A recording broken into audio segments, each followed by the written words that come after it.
Hello and welcome to this very special episode of the SYLBOURNE Show. Today we are focusing on the EU Referendum. We have two very special guests and we have been out to find your views as well. All coming up on the SYLBOURNE Show.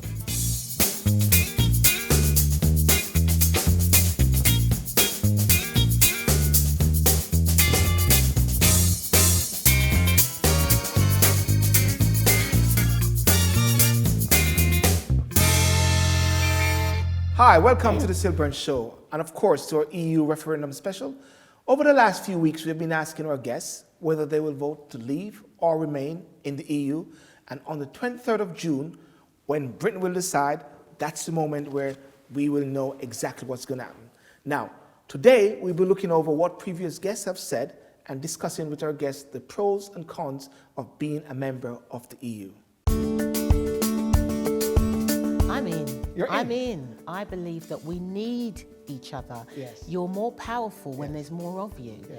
And to walk away from that, I believe that we will be restricting ourselves to the point where we will be suffering. So you're a globalist. Oh yes, I believe that we need to open our doors because the future is opening our doors and we can't close it. Quite honestly, I don't know much about it. You know what politicians, what you think is going on. No one really are clear. So, I don't really have much to say about it because I really don't know much about it. This way, SYLBOURNE. You don't know what you don't know. Exactly. So everything is about discovery. Right. So we have it.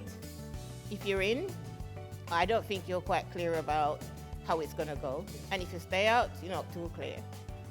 But, everything is a gamble, isn't it?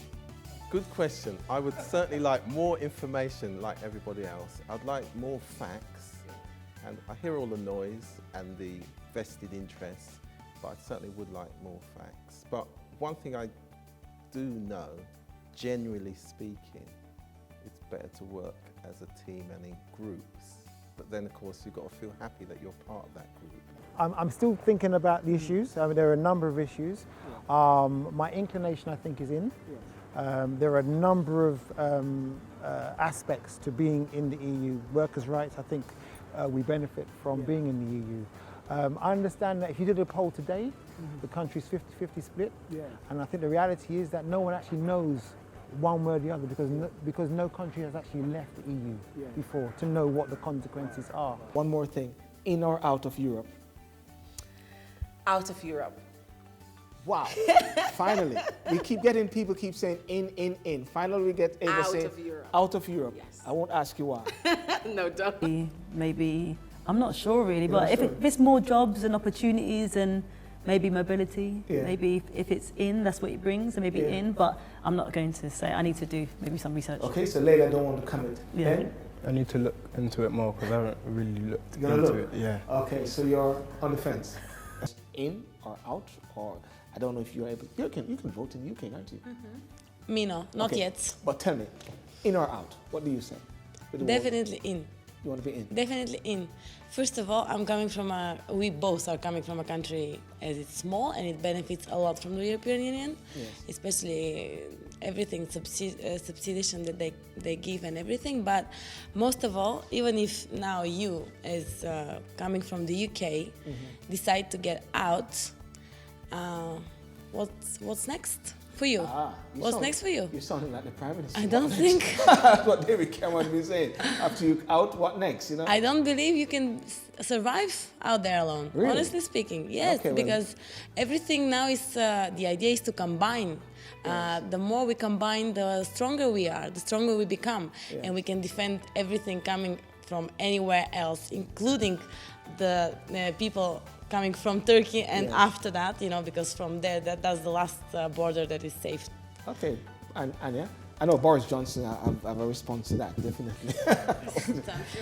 I don't usually like to get involved in any political statements and questions. However, to your question, either to vote in and out, I would vote in. And the two reasons are for the countries which are not. For the countries in the European Union, yes, if UK is in, they can benefit a lot, as they have been up to now. And the same goes to UK. UK still can benefit. That's the second thing. You can still can benefit from the countries within the European Union. We talked about earlier London being the city of the opportunities. One of the reasons why London is the city of the opportunities is because it's also very diverse. EU referendum, in or out? Just a quick question. Oh, Silber.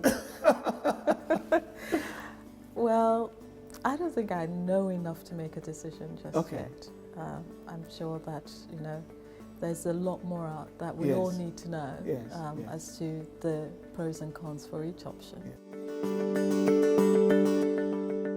The first 4 guests is a previous guest, of course, Gergana Dimatrova. She's an international relations master's graduate and co-founder and managing director of the online business writers website. The second of our guests is Leahanne Kuria. Now, I call her the fashion queen. She calls herself the queen. And Leahanne is going to say more about what she is, but we wanted to get someone who is a professional on EU by not knowing much. And that is Leahanne. While we have Gergana, who is a professional, because you see, what has been happening with the whole EU thing is that you've got all these different voices. You've got Boris, you've got the Prime Minister, everybody's telling you what it is.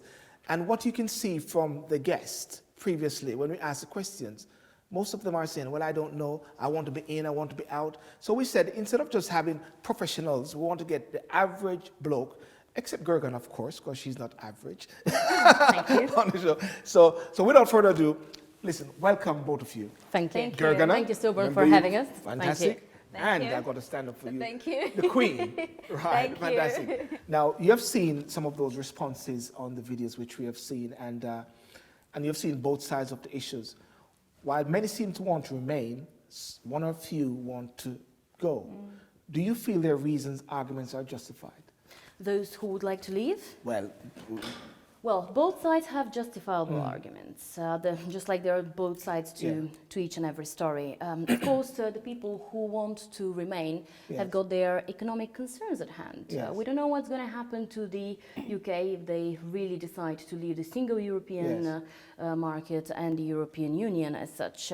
We only know that there are huge predictions for a very rapid drop in the GDP. 2.2 is the positive scenario of most of the economists and researchers who work in the field.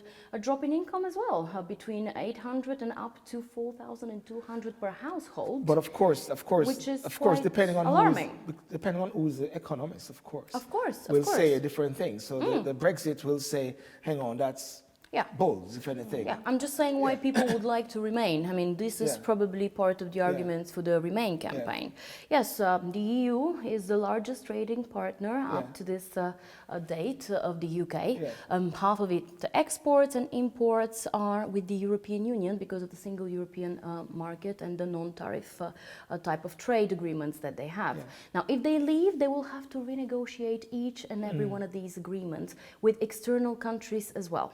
So we're not talking about only the single European market and the disruptions there. We're also talking about disruptions from the perspective of external trade. They will be exposed to very competitive global markets. Okay, we're going to come back to that. Leahanne, tell us, as a professional. Yes, of life, as a professional of life. You know, I think both sides are pretty much justified, and both sides have good points to why we should live and why we should stay. However, this is my take. If we do leave the EU, what's going to happen to the UK as a whole, as a country? Because now we're really going to be a one-man island. Now there's been a lot. Me and Julia was talking earlier, and was talking about all the terrorists attack all over the world, and we're going to be vulnerable to that. We're now an island on ourselves. What's going to happen? But at the same time, this is the political side. We live in a very different world. But at the same time, some of the arguments for Brexit would say that is really not really a strong argument, because NATO comprises of nations which are not part of the EU. America, whatever, you hit one of the NATO countries, you hit all of them at the same time. So they will say, well, that has been watched, because when but NATO's countries are very, very far away. We're talking about a united, geographically very intertwined Europe here, SYLBOURNE. That means that if they leave, they will be exposed to terrorism, global terrorism as such, which is very powerful, and it has changed the way we see international relations. Security has changed, global threats have changed. This is the time when we need to remain strong in the heart of Europe, not disintegrated. You know, sorry. And no matter how our borders are protected. Look at it like this. All this, we leave the EU. People might actually, all their contracts that we might lose with the business in other countries, people might start taking that personally. Because yes, this is politics. Yes, this is us wanting to stay in the EU, and other people wanted to live in the EU. But what if it's taken personally to another level? We're actually a one-man island. Absolutely, and some of the countries of the EU which the UK is currently trading with, and to which the UK is a very lucrative export market, like Romania or the Czech Republic, they might not be very happy with the exit, not to mention Germany and France and the attitudes there. Okay, let's take a point there. So even I hear what you're saying. There are a few also in the clips that voice that they did not know enough to make an informed decision. And I find that as something, especially even like within the BME community as well, where a lot of persons do not know what this is. And as I said in the initial stage, the voices that we hear is a political voice. Yes. And I was thinking the other day that the voices we're saying in and the voices that are saying out are persons that can weather the financial storm or any implication that comes or arise out of the decision that we made. But they're all wealthy persons, really. Of course, but the lack of information is a huge factor. And I'm very grateful that you actually raised this here in the show today.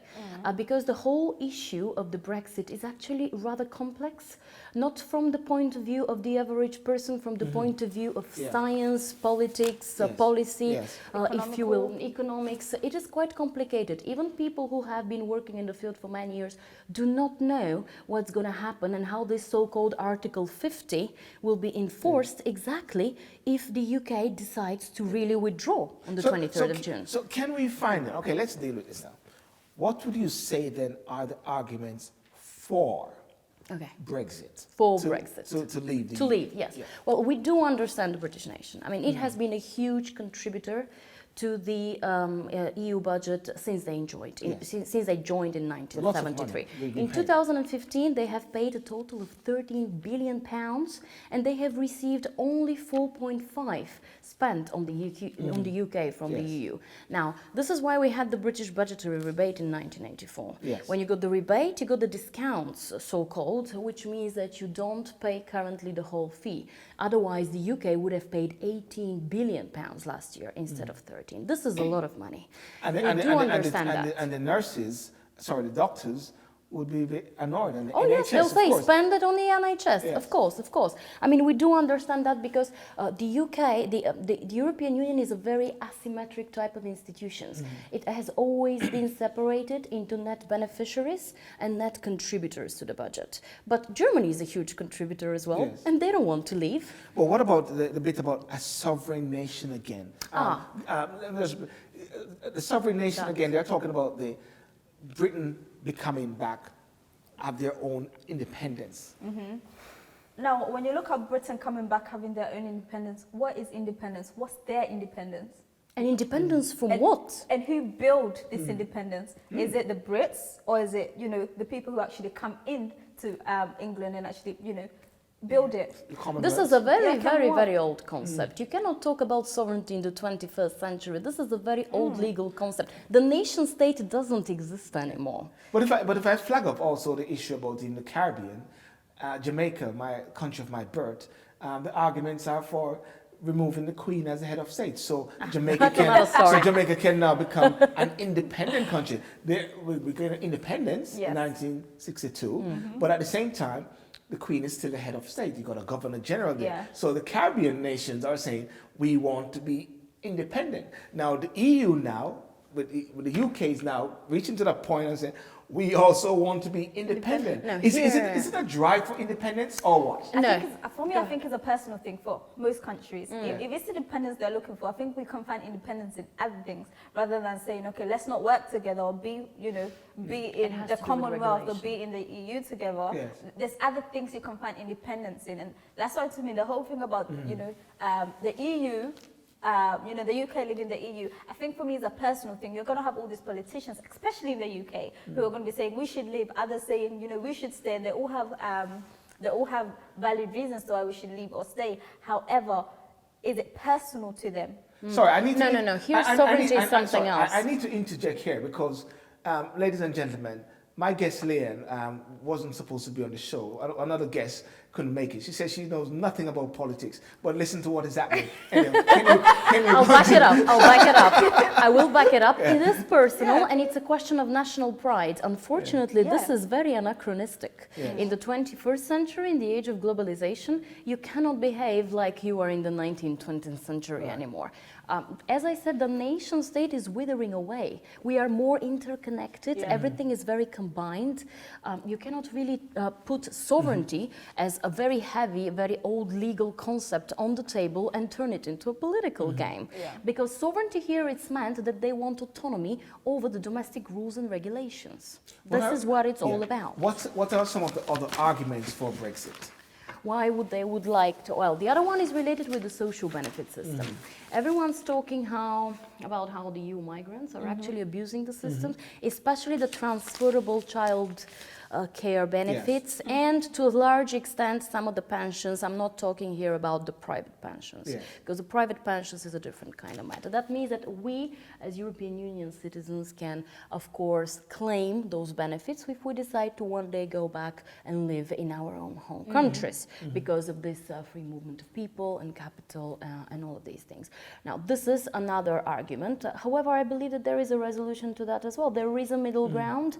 You might make the child benefits commensurate to the home country that you're going to. So you will not be claiming the same size as you're claiming here in the UK. It's as simple as that. And at the same time, if a British immigrant, well, they say that a Brit going overseas to live is not called an immigrant, they call an expat. But for the purpose of this show, we say a British immigrant who's gone to... Immigrants. They are immigrants. And I think another issue that is at hand here is how many immigrants we have in Europe. Not 1 million, 1.2 million. British. So British, has the British thought of, all these other countries, yes, we might deport their people or yes, we don't know what's going to happen to the actual British people. They're going to retaliate. I do hope for their vote on the 23rd. Yeah, they're going to retaliate. Vote. They're going to be, hey Britain, did you think of this? Here's a million people coming at you. Then what? What's our plan? One of the arguments that are against Brexit, I mean, in favor of Brexit, is the fact that there's a sort of imbalance whereby someone from the Commonwealth coming to the EU, coming to the UK, has to go through these stringent measures in order to come into the UK, while someone from the EU can just come straight in.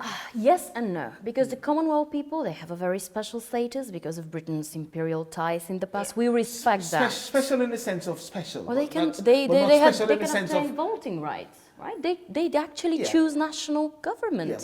But it's difficult for them to come We are into the country. very respectable and respected Of course.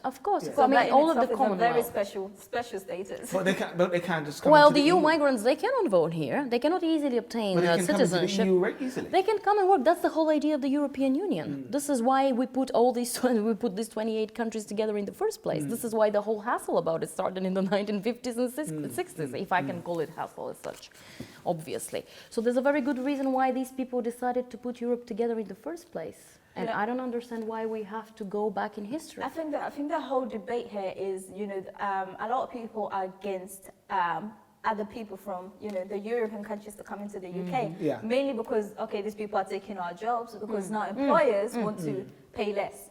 Now, if you're from somewhere else apart from the UK, you're going to get less pay. And to you, that's okay, especially if you've come here to work. So to most people in Britain, they're looking at it as, these people are coming here, taking our jobs. We're already, our employment levels are very low as it is. But this is what I think. Good point. As an entrepreneur, if our country is crowded, And yes, these people are taking, you know, our jobs. There's going to be more people that are going to rise up now. You know, I quote Jay-Z, what a time to be alive. Yeah. I want to take on that. This is a good example. Yeah. Now there's going to be so many more entrepreneurs coming out, making businesses, creating businesses. This is going to force the government to now make other things for people to find jobs. And be a bit more creative. Exactly. And I believe that that's the decade. That's where we are right now in life. You know, it's time for creativity. Education doesn't, you know, education is good, but it can only take it to an extent. Okay. Now it's time to be... But Leahanne's example is very important. The EU migrant force is only 5 to 6% actually of the whole, for the 2/3 of the people who came from the EU, they're not a threat. They came here with very secure job offers. They work in high-end positions, they pay tax, and they contribute actually to the economy. And that's 2/3. Now, both of you are entrepreneurs, and what are the implications of voting to leave for large businesses and SMEs, especially yours, Gergana, in terms of import, export of goods and services, employment, logistics, and, you know, generally? Well, for us in particular, because it's an online business and we mostly work with freelancers and contractors, I don't think that there will be very, very serious implications. But people of larger sizes, where the businesses perhaps employ physical persons as such, they have to think very carefully what the status of these people will be if the UK leaves the European Union, because they don't know whether they will have to secure work permits for them, whether they will have to secure some kind of a residence permits. We don't know how this whole picture will look like. And the delay at the borders and all those delay the borders, all those things. We don't know whether these people will be able to make use of the so-called acquired rights, which they have already as residents and workers in this country. The other problem for the large corporations, shareholders and investors. I mean, apart from the employees as such, we have to think about those who are investors and shareholders in the big companies. They need to know the risks. Before we take a break, the bold campaigns, the Leave and the Remain campaigns have been branded like Project Fair. Oh, yeah. You know, the camps are so hostile to each other. The Conservative Party that says imploding, I'm going to go at each other. There's coalition being formed between the different parties, different persons. You had Nick Clegg, sorry, you had, what's his name?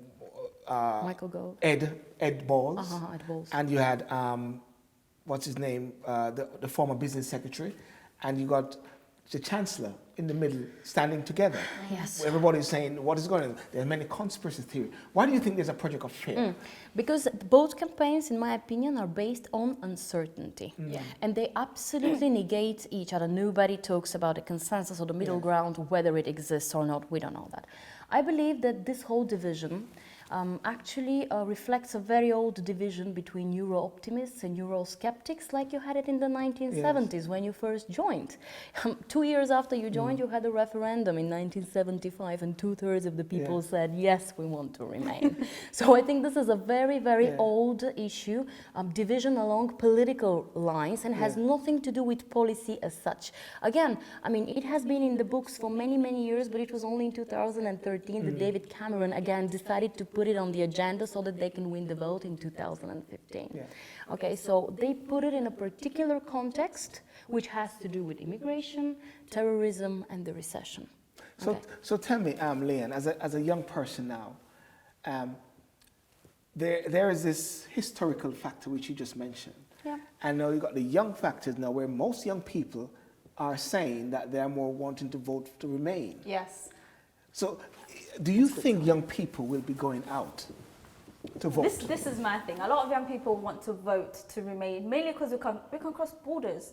Especially when you get to a certain age. Now, especially at my age, now we have, you know, freedom. It's not about, you know, your mom looks after you anymore. You have freedom.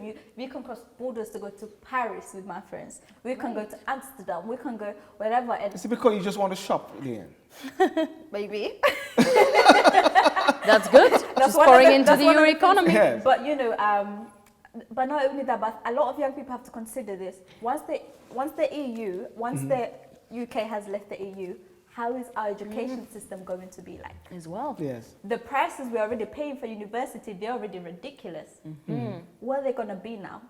Well, it's not just that. Will you be able to access the UK education at all? This is a huge chunk of the economy. Why would you want to send these potential students and payers away? Why?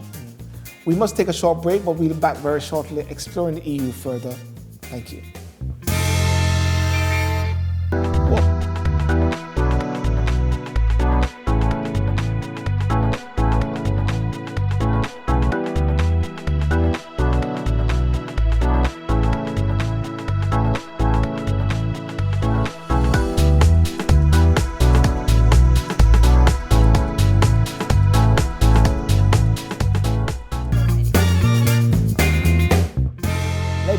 Welcome back to the show, and of course I've got my guest, which is Gergana and Leahanne, who we took from the public and placed her on the red chair, and we thought she was just going to sit there, but she's on fire.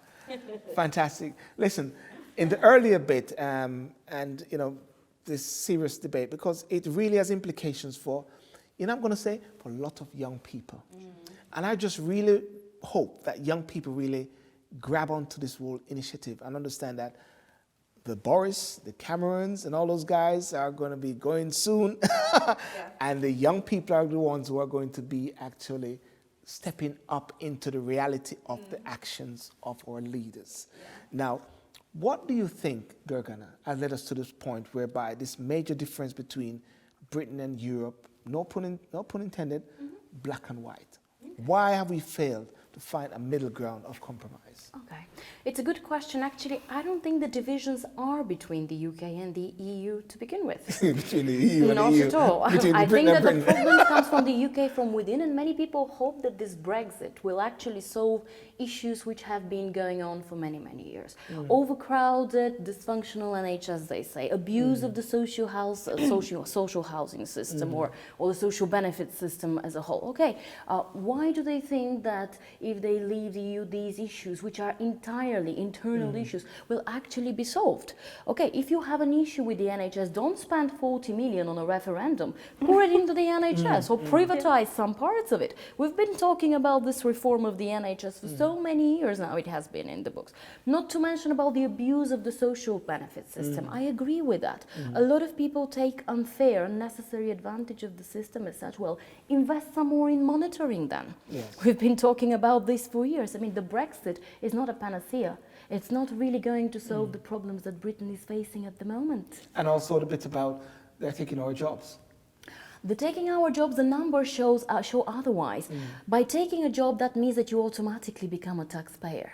And the funny thing, when I say taking our jobs, it may sound as if I'm even attributing it to myself, but I'm just using the words which have been used a lot. But I find it very interesting on Channel 4 the other day, whereby a few persons from the Middle East who have come to reside in the UK are now saying they are coming and taking our jobs. This is ethnic minorities, which is a complete change, which was very interesting. It's an interesting. But it is something which is being said. So that it is a reality. People are thinking it. That the Nigel Farage, they're taking our jobs. But I think that's because of lack of information. And you know, I agree with what she said. She said it's not really the issue of division is not really between the UK and the EU. It's really, because if that was the case, the EU would have voted for the UK to leave a long time ago. We could have had so many issues a long time ago. And if you look at most of the debates that are going on, they're mainly around the UK. Inside, as a country. Inside the UK. So the division is within us. So I think what we should be asking ourselves, where did we go wrong? Or where are we going wrong? How can it be fixed? If it can be fixed. I'm sure it can be fixed. Absolutely. I mean, there's many solutions. These are clearly policy-making issues. I don't understand why people don't make the difference, even the campaign leaders, between policy and politics. Two very different things, not only in terms of vocabulary. I mean, and why does it come to be in the spotlight of attention right now? I think because of the political context. When you have got the global threats as terrorism, you have the high number of asylum seekers, we have the refugee problems now, the global recession. I mean, all of these things, when we take them together, this is the political context in which this Brexit is happening. So the advantages then of remaining in the EU, what would you say are the advantages then? We made some ago about the advantages of the Brexit campaign. What are some of the advantages? A few of them. To remain. Yeah. Well, a stronger economy, as I see it, a stable currency. Nobody wants a country in transition. I mean, if we leave all of the when you say foreign... stable currency, what do you mean by that? The pound is stable. No, the pound is stable because we're part of the EU. Once we leave as a country, okay, then there will be a lot of volatility. And nobody wants an unstable currency and a country in transition. Now, there's another argument to that, where Boris and Michael Gove and Nigel Farage saying, where's the evidence for that? Well, foreign investors, well, the evidence is in the economic books, okay? Research shows that there will be probably years of volatility. There will be probably years of volatility because when you have a currency, you have to look at the political factors which affect it. It's one whole picture. You cannot separate it part by part. Foreign investors will withdraw. Well, Donald Trump said, what is going on then? What's happening? What's going on? What's happening? We have to stay in because we're better off in a very strong integrated Europe. You cannot simply take history back. People since the 1950s and 60s, people like Schuman, like Monet, they worked very, very hard to build from what used to be the European coal and steel community a united Europe. Look how far we've reached. I think this is my biggest fear from everything. If you look at the UK as a whole and you look at what we provide for even other countries and so forth, I'm not saying we don't provide anything, but it's little in comparison to what other countries already have as well. Like one of our biggest advantages is our currency. We have a dominating currency. We have the pound. I mean, if you look at even everywhere all around Europe, we're the only people who don't use the euro, we use the pound.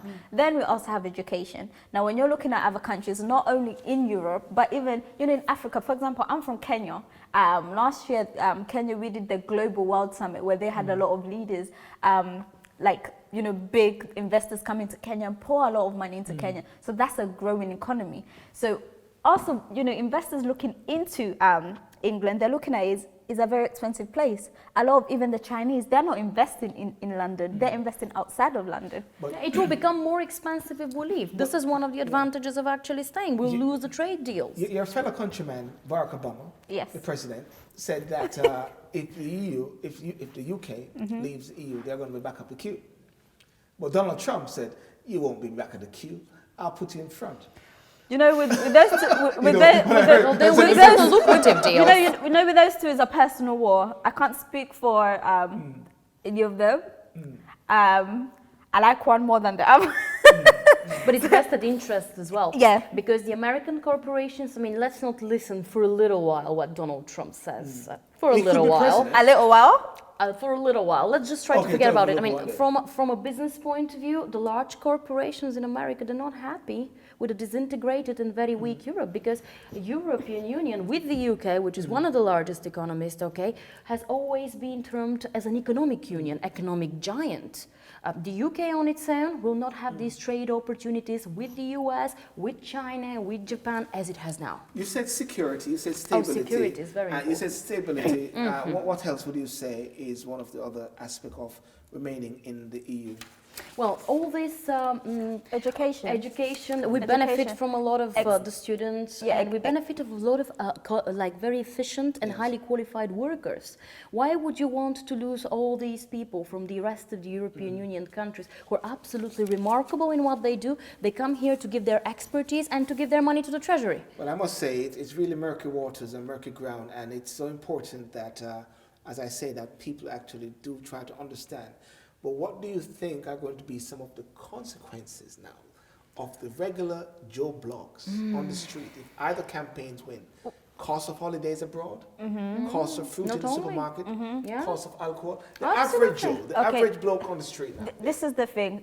England is already expensive as it is.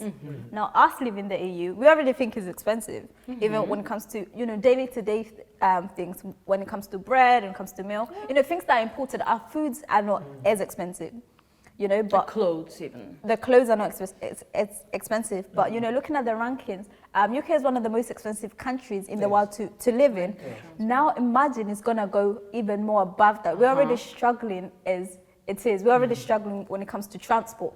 A lot of people are complaining about, the fees for the transport. But the products, you raise it, and you're absolutely right. Yeah. It will become very expensive for the average Joe Blogs to live in this country. Why? And because the salary doesn't go up. It won't go up, and I'll tell you why. No, so first of all, the UK mostly imports from the European Union. Now, if they have got the trade barriers agreement, if they don't manage to come up with some kind of a solution like Norway did, we'll all be in trouble because we'll be surrounded by very expensive imported goods. The salaries, on the other hand, will remain the same. Why? Because the people that are blamed for suppressing the salaries, like the EU migrants, are actually only 5% of the workforce. Even with them out, you have huge competitions from people from India and China. Okay, so that means that we'll live in a very expensive country with probably the same salaries. So can I simply say then, ask this question based on the tone? If I'm to ask both of you, do you vote to remain in or out?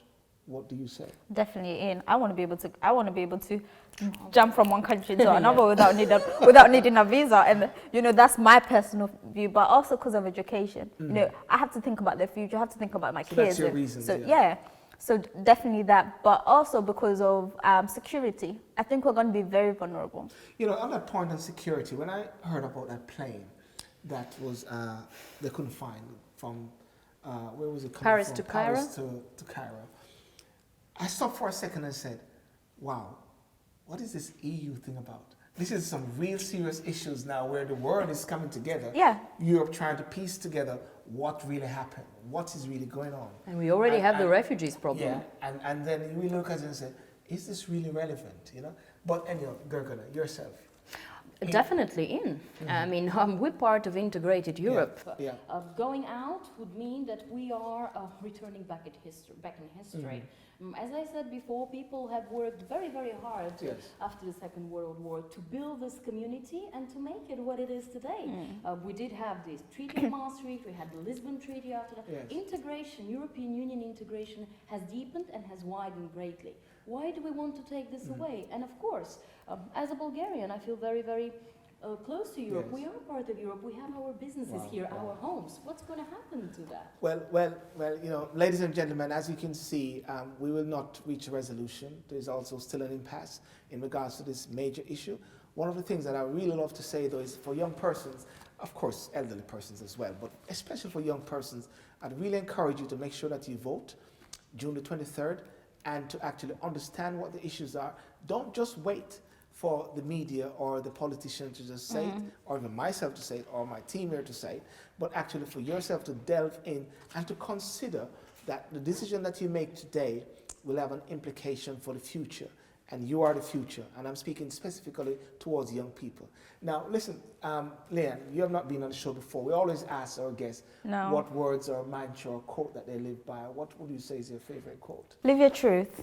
Live your truth. Mainly because I believe nothing can grow on a false ground. Okay. So if you want to go to the next level and you want to be really who you desire to be in life, you have to live your truth, because that's where fruit grows. That's where, you know, all the things that you desire to have in life, that's where it is, in your truth. So that is having that solid foundation. Yeah, so live your truth. Fantastic. Ladies and gentlemen, hear that? Live your truth. And Gergana, I know you, you've shared your thoughts before, but we keep evolve. Maybe you'll develop more. Well, what's your favorite mantra? She goes with mine. Yeah, I absolutely go with it. It's absolutely lovely. Yes, people, young people have to be genuine and follow their own path. Yes. Especially in a very competitive world, or even a place which London is. What would I say? Perhaps no matter what you do in life, whether you become a professional, whether you set up your own business, always do good. Yes. Well, Gergana, thank you so much for joining us on the show. And Leanne, who we took from the street and placed on the third chair. Not literally. Thank you for joining us. Well, ladies and gentlemen, thank you for joining us today on the SYLBOURNE Show. I'd like to hear from you, our audience. What are your views on the EU referendum? What do you think you'll be voting?